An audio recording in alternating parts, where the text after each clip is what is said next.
What's up, sons? It's Blind Run with Son of a Tech once again, and today I am here to coordinate the great hash rate migration off of Ethereum to other coins. This video is going to go over what my plans are to try to coordinate some testing for this migration that is inevitable due to the merge on Ethereum, changing the coin from proof of work to proof of stake. Let's get into it right after a word from today's sponsor. Today's sponsor is myself. To support the channel, click the join button below the video and you will get access to our privately hosted Rocket Chat. Selecting the $1.99 option will get you access, and after that you need to head over to the membership tab, scroll down, and expand out your membership perks. Find the section for connecting on social media, and in that section there will be a secret registration URL to join Rocket Chat, where you can sign up to enjoy talking with other cryptocurrency enthusiasts and miners without spammers, scammers, or bots. Welcome back. So the reason we're doing this is because Ethereum is going to merge soon, or at least relatively soon. The earliest would be around June, and the latest from most estimations that are conservative from people like Bitsby Trippin is Q1 of 2023. Now, one of the things is that guess who gets to test the merge? Well, Ethereum core devs get to test it. And who doesn't get to test it? Well, the miners. So I'm here to go ahead and coordinate, of course, the testing of post-merge hash rate and moving it over to different networks. Yes, maybe we don't get the large institutional miners such as Hive or any of those to help us out here, but maybe we do.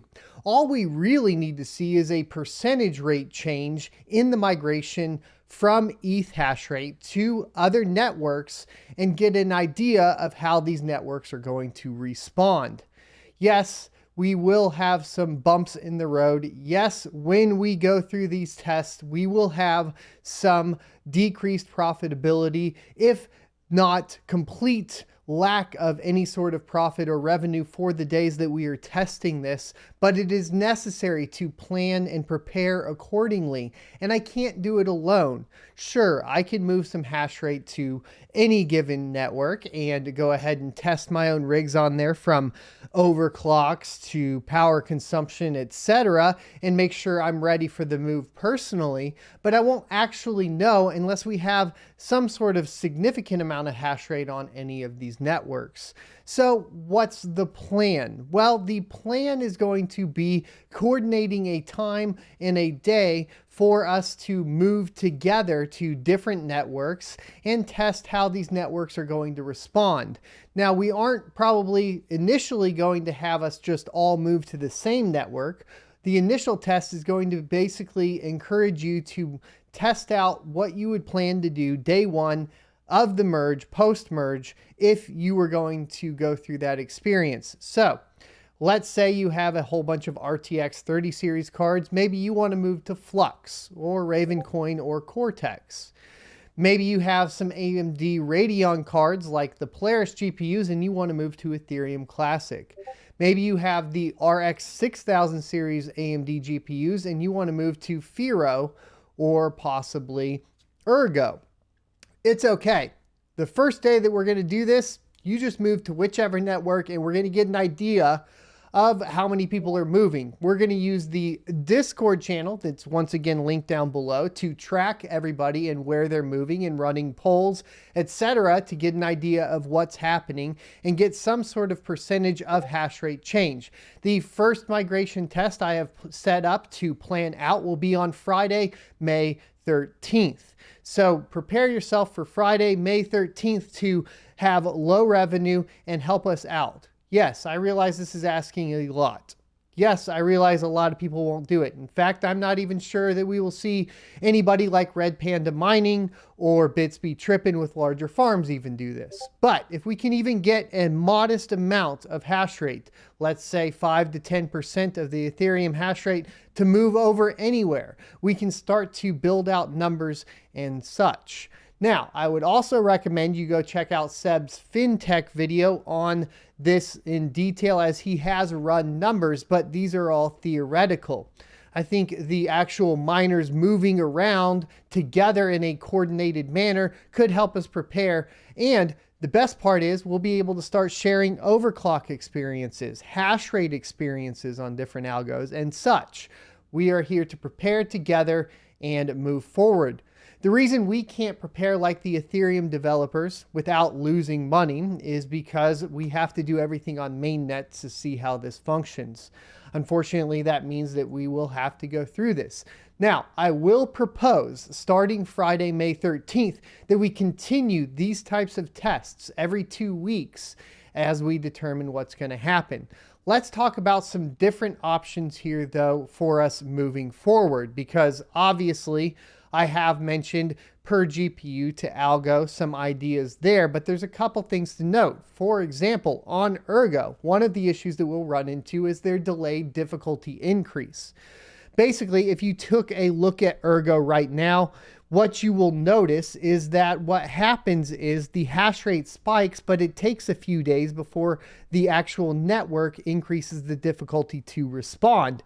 This means in the case of Ergo, for example, we won't get a true test on 24 hours. So for Ergo, we would have to coordinate some sort of test that would allow the difficulty to adjust before we were able to extrapolate any specific details. And that is one of the examples of things that we will have to figure out together, hopefully within this Discord channel and on just the community as a whole. I want to make it clear that this is not some sort of protest towards Ethereum, because Ethereum at this point is going through with the move to proof of stake, regardless of our opinions as miners. So it doesn't really matter. The time for protest could have been way, way back, but at the same time, it's always been on the roadmap for Ethereum, so it's a moot point. The thing that we will need to take into consideration, though, as the difficulty bomb goes off on Ethereum, is that the more hash rate that moves off of Ethereum, the more the block times will be increased. As of right now, the difficulty bomb, they say, is not affecting the network, which is sort of true. And in Ethereum dev traditional fashion, of course, they aren't taking into account the effect that it's already having on miners. We are noticing difficulty increases going to the highest average difficulty of all time at 13,826.536 terahash on Sunday, May 1st. This will continue to get more and more difficult as time goes on. The network effects that Ethereum developers are worried about will specifically be when these average block times go up.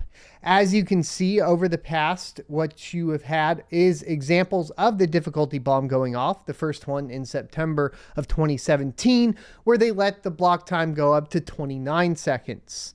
And then we had it in February, around February 20th, where it went up to 20 seconds. And then the most recent that had larger block times was 16 seconds. They've had a couple other delays throughout the years, right? But they've done it before block times got too ridiculous. Now, from what Vitalik Buterin has stated on the Ethereum All-Core Devs call is that they are okay with times going between 20 and 25 seconds. That being said, of course, I'm not sure that that is true given the amount of projects now on Ethereum and the amount of changes that have gone through with NFTs. It should be interesting to see how they handle this. One of the good quotes, of course, that I saw here recently was essentially goes like this, quote, "You're driving steadily down a road when you see a yellow light.